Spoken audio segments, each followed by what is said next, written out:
Welcome to the Kickstart My Franchise podcast. I'm your host, Tim Michaels. Today's guest is an entrepreneur who has founded multiple seven-figure businesses. He is an Emmy award-winning voiceover talent and audio producer for companies such as Bank of America and Bojangles. He is also a coach and consultant for early-stage founders and people transitioning from W-2 jobs to entrepreneurship. Most recently, he became a franchisee with a fast-growing brand called Soccer Stars. I'm excited to welcome Andrew Safnauer to the show. Hey, how's it going? Glad to be here. I think a lot of people will be interested to hear about your franchising journey. But before we get into that, maybe you can give us just a background on yourself as it relates to these different entrepreneurial ventures that you've had. Yeah, my friends in the HR recruiting space call my career eclectic. That's the word they use. I don't know whether that's good or not, but that's what they call it. When I got out of college, I went to Ohio University. When I got out of school, I worked in radio for the first 15 years of my post-school career. Worked in Cleveland and Akron, Greenville, South Carolina, and Atlanta. And then when I left my job in Atlanta, I opened my own studio and worked in that. But the entrepreneurial bug had kind of hit me once I went out on my own. So I was involved in a couple of different things over the past time since 2005. I owned a car dealership for a while with my dad. I developed an education app, an idea my daughter had, and we put that in the app stores, Google Play. And then 10, 11 years ago, a friend of mine and I started an apparel brand called Dry Fins, and that continues today. So we've had some things on the side, and I've continued to operate my voiceover business and audio production.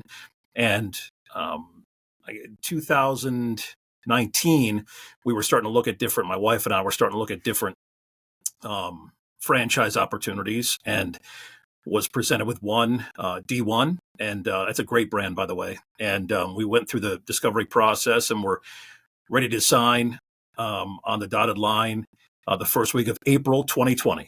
And so when it came time to write the check and COVID had just shut everything down, we just didn't feel like we were going to commit the amount of capital it takes to open one of those. We just didn't know what things were going to look like. Yeah. And even here in South Carolina, where things were a little more open quicker than a lot of other parts, we just didn't know what the appetite for in-person things was going to be. So we've just kind of sat in the sideline for a bit. And last year, heard about Soccer Stars and jumped into it. Yeah, no, that's a very interesting journey. So I'm always curious, a lot of people have an issue with the franchise fees and the royalties. And as somebody who's already, created companies, why did you feel like it was worth it or necessary to go the franchise route versus just starting something out, again, on your own? Some of the stuff was taken care of for us, right? You're going to get, in Soccer Stars case, we get great curriculum and support and some things that we didn't have to build back end wise for us. That's really the value in being part of a group like that. I have two daughters. They're 16 and 20, but when they were younger, my wife and I coached them in sports. So we'd been around youth sports for a while. So when Soccer Stars popped up, we were already around soccer a lot. And once we started having conversations, I didn't even give, to be honest with you, the franchise fee or anything like that a second thought. I feel like if you feel like you're buying a great product, it's worth spending the money on. And, that for us was never a thought that we weren't getting value from it. When we met with Adam and John, who were the CEOs of Youth Athletes United, which owns Soccer Stars, we felt we were aligned with them and felt like they wanted us to be successful.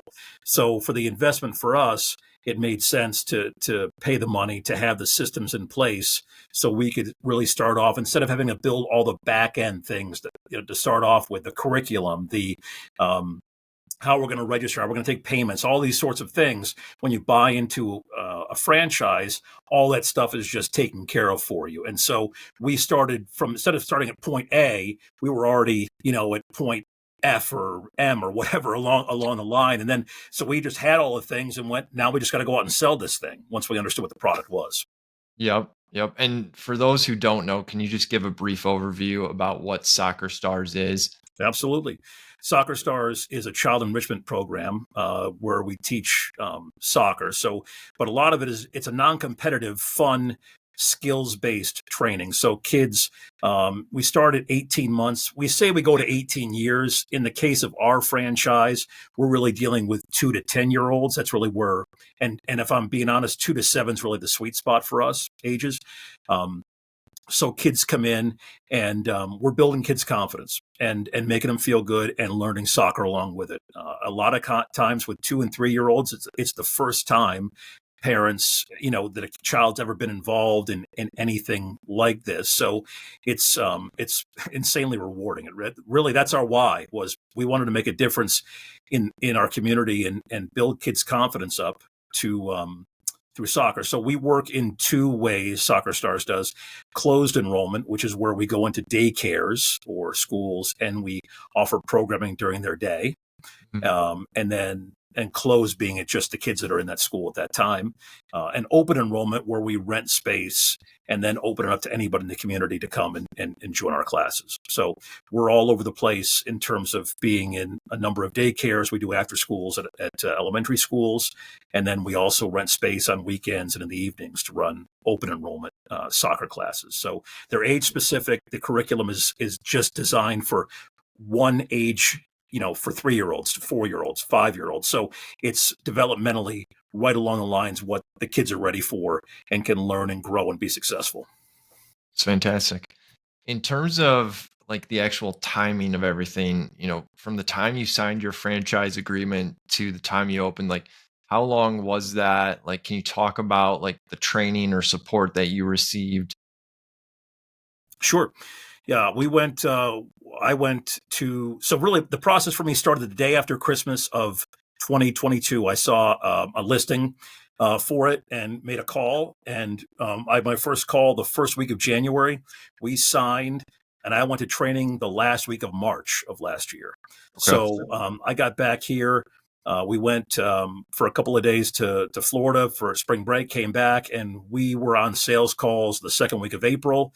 We were starting classes, doing demos, which is how we sell the product. We go out and with closed enrollment sorts of things, you're going to go out and you're going to talk to a daycare person. Say, Tim, hey, do you have programming like this? Would you like to have this kind of programming?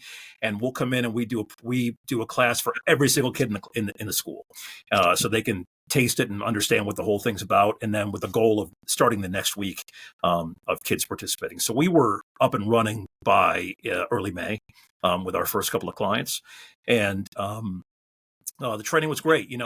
I think the interesting thing for me was I had never seen Soccer Stars in person.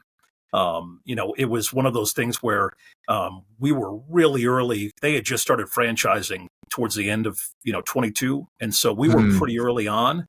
We were the first franchisee in the South outside of Florida, Oh, and wow. so there was really no one to go and see what the whole program was. I really was buying it based on what they were talking about and my belief that John and Adam were honest, legit, and had the right product. The people that were in place at corporate could make it happen for us, and they have. So we went for, I guess it was 4 days of training, and there was sales and there was coaching. And if you had told me even a month before or 2 months before that I was going to be in New York City in the upper West Side at a school teaching kids soccer, I would have told you were crazy, but there I was trying to teach a class, while we were there at training, and it was fantastic. And we came back here and we've gotten better at it, and parents keep coming back. So they were very good in supporting and getting us up.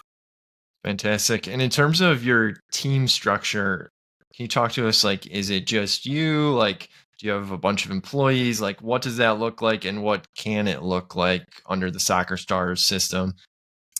Yeah, so my wife and I are partners in this. So, and to this point, we've kept both of our other work. The goal eventually is for me to be operating this as my lone sort of thing.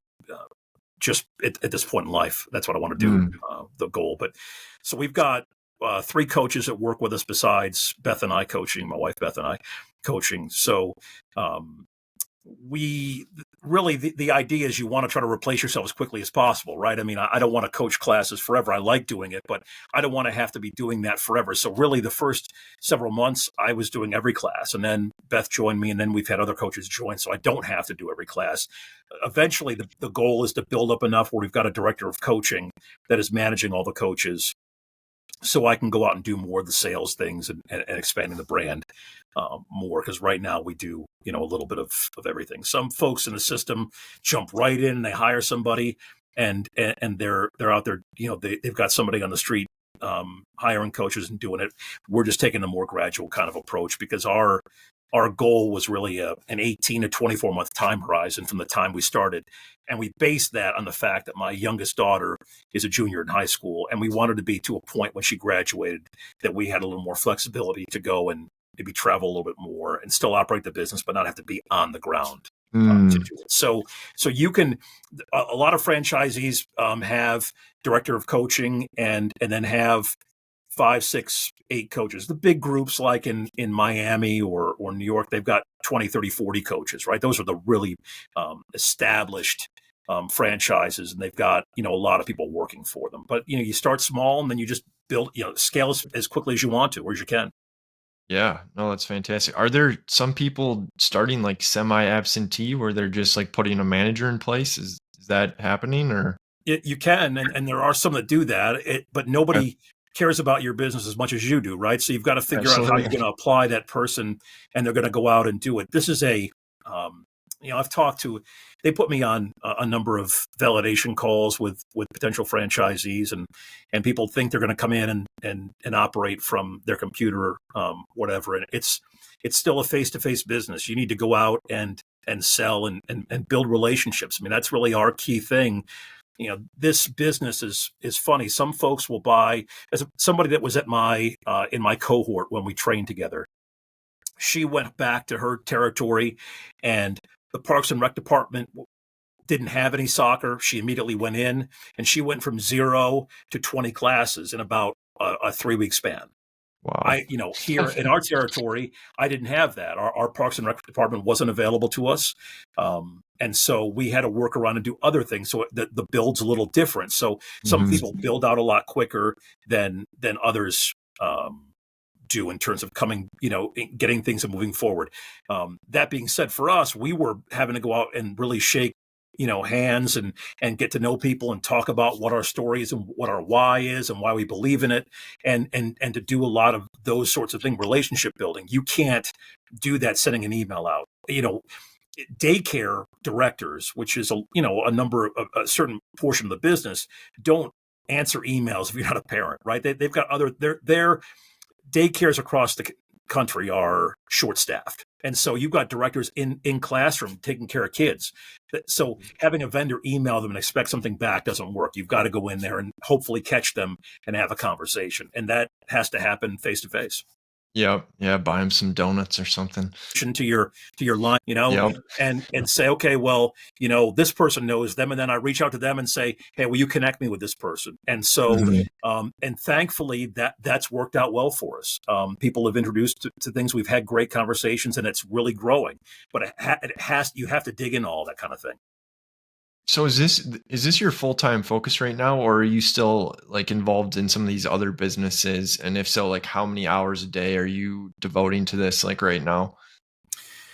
Well, we just like a lot of entrepreneurs, we work far, I work far too much. And that's, I like the work. I would say that every day I put, depending on if I'm coaching, certain days, like on Thursday, for example, I coach for 3.5 hours on Thursday mornings at different spots. So, if I count that, other days I put between three-ish hours a day. That's my goal, during the work week. And we start a Saturday season this week, and I'll be coaching some of those things as well. So, and my wife, we between the two of us, it's a full-time job. We probably do 40 hours a week combined between the two of us. With Got that. it. And then my wife works at the school, works in the school system, and then I still operate as much as I can in my studio. All the money we make now goes back into soccer to continue to grow it, whether it's marketing or hiring or whatever else, to move to the next point. That makes a lot of sense. And I guess on the topic of money, what is a typical or like what is your personal hope as far as like break even point, like how long that takes? Oh, we're making money. Okay, great. And I guess how long did that take? Like, is that straight out of the gate pretty much? As soon as you get a client, you're making money, or is there's I mean, not much overhead in it this takes a little business? bit. I mean, I think I think our real finally our first really decent month was October of last year, and then Okay. it's growing from there. So it takes a little bit. When you're coaching your own classes, there's there's a you're not paying anybody, right? So obviously the franchise fees, they delay the franchise fees for the first couple of months. So you're not like right into paying the royalty fees right away.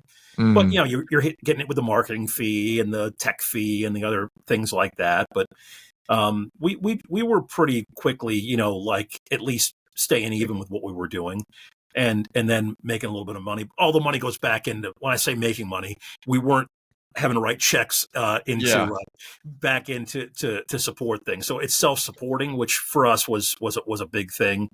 The net margin on this is should be around 40%. Mm, So when we try to go out and sell things, we try to sell about a 60% gross margin.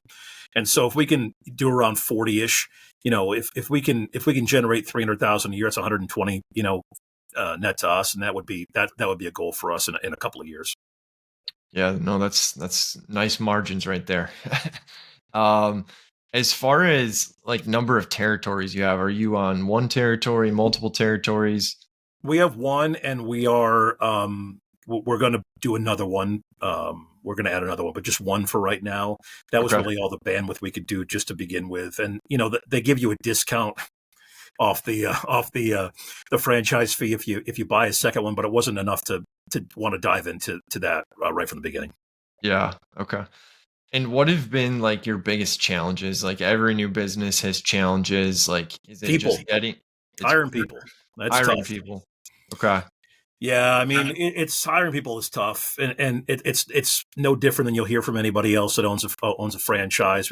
Putting people in there is challenging. We've had to be creative in how we do things. Now we guarantee a certain number of hours a week for people that work for us, so we're not, it's not like you're going to get an hour or two. You're going to get guaranteed, paid for 10 hours, and Mm, um, and we just got to figure out how to use them effectively, so we're not leaving too much money on the table when we use people that way.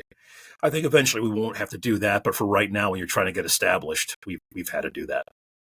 got it. And in terms of like the day to day of an owner, it sounds like there's a lot of networking and sales. Is there anything else that you spend most of your time on, or is it pretty much just like let's try to drive revenue as high as we can?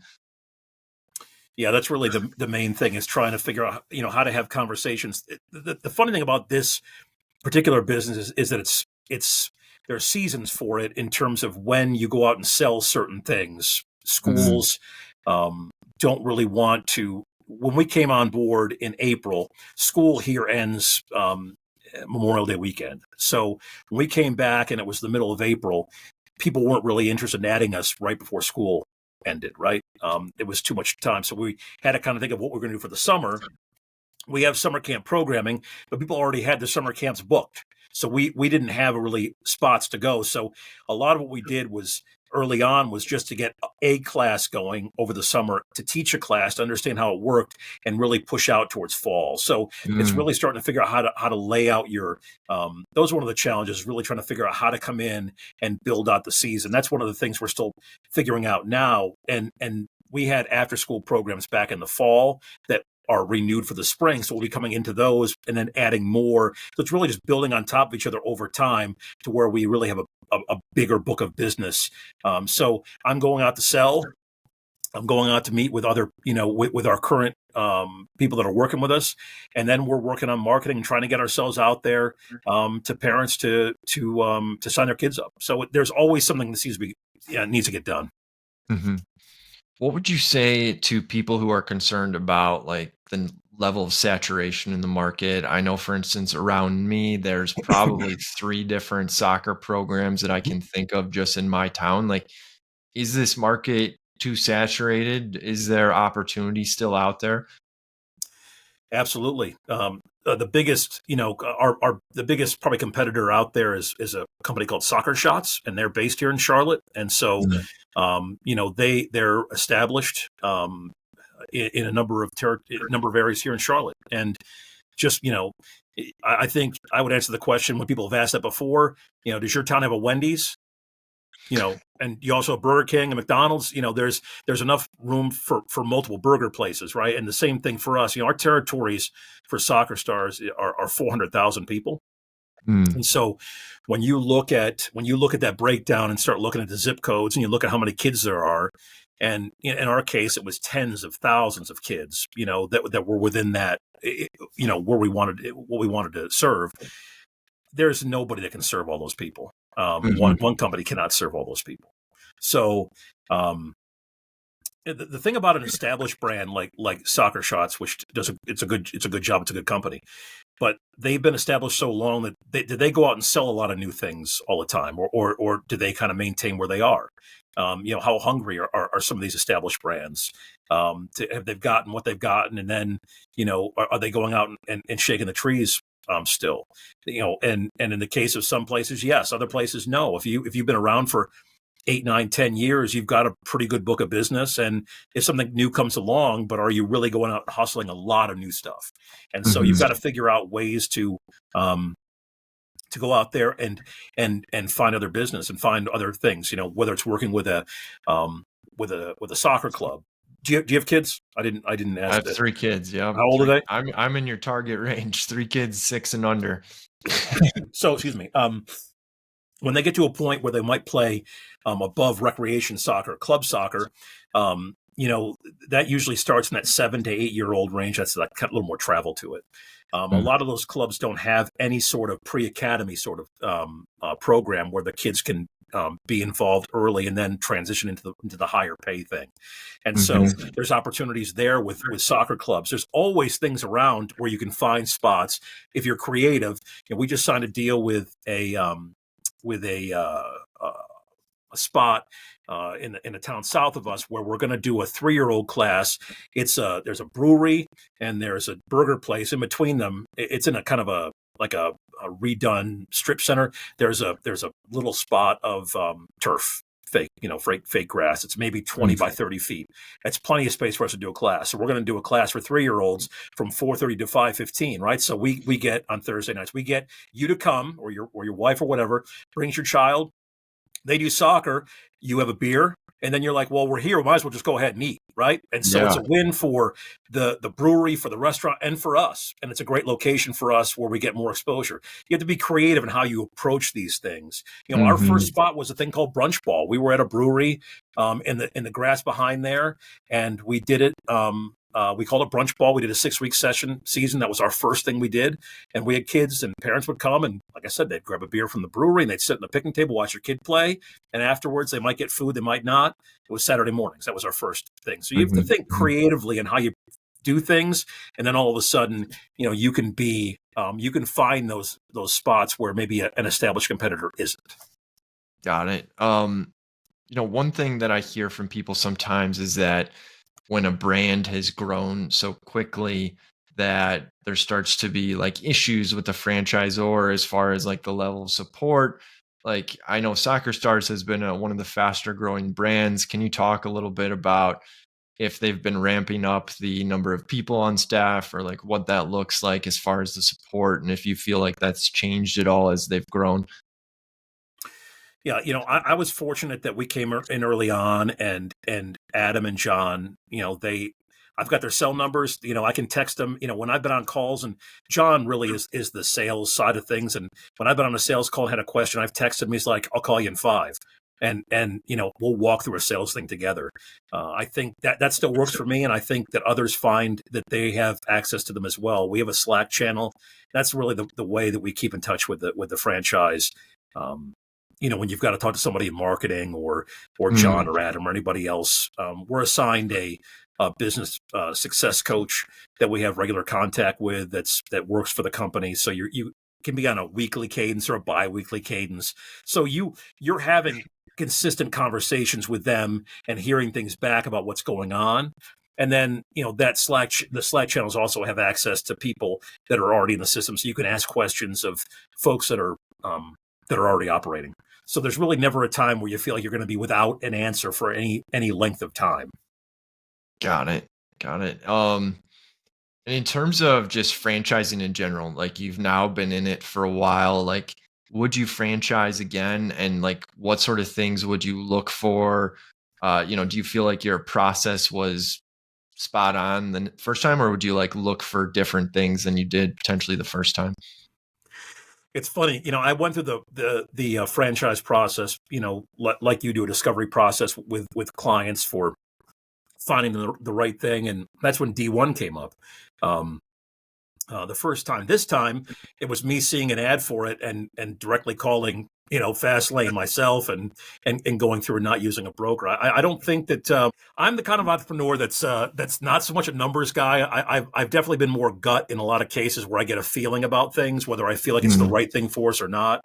And then obviously we look at the numbers, but a lot of it starts with me kind of getting a feeling about, do I want to operate this? Do I want to do it? Does it feel right? Yeah. Do the people that are involved feel right? I would do the franchise process. I have no problem with doing a franchise. I think there are a lot of great franchises out there, a lot of really neat ones that have a lot of different.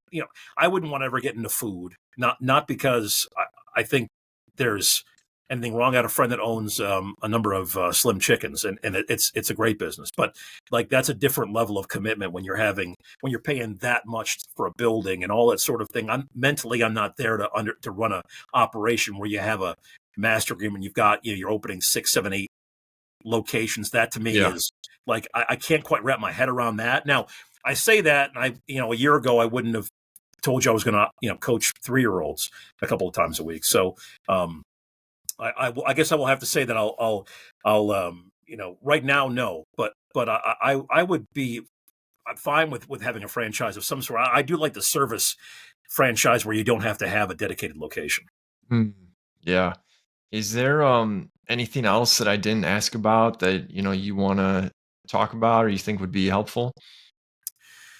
No, I think this franchise itself is great. I think you really have to do your due diligence. My thing that was great was having really strong calls with the validation calls weekly and the leadership calls with them to ask the questions and to hear what everybody else was asking, to understand where things were, and to talk to operators to get a feel. And you're never going to mitigate all the questions, right? You've got to take a leap of faith. If you really Yeah. if you can picture yourself doing that work, whatever that company is, whether it's soccer, whether it's air conditioning, whatever ends up being the franchise you're looking at is, if you can see yourself operating it, you're going to have to step through that veil of unknown to really do it. Like, you're never going to answer all your questions. I think sometimes on validation calls, when people have called me one-on-one, they want me to like reassure them everything's going to be all right. In the end, I can't fix that for them. I can Right. walk you to a point and help you understand it, but I can't get you to fully, you've got to buy into what the whole thing is and know that you're going to do it, and you're going to commit, and you're going to lean into it, and you're going to go out and sell. There is a sales element to all these, and I didn't think of myself as a salesperson, but I sell in my own way. And I think that you have to be able to go out and understand that no matter what you buy, if you don't think you're a salesperson, or maybe you're not into going out in front of people, it's going to be really hard for you to operate without having some level of sales ability, whatever that looks like. Mhm. Well, I really appreciate you coming on. A lot of really great insights. Would love to have you on again a year from now and hear how it's going and how you're progressing. But best of luck here, and really appreciate your time. No problem. It's great. Good luck with things. I'm excited to see what you do as people come to you and talk more about these franchises. You're a good follow on X to see what you're doing and what you're talking about with people, and really helping them take that next step with their franchise growth process. And I think it's real valuable to have somebody walk alongside them for that. Yeah, no, I really appreciate that.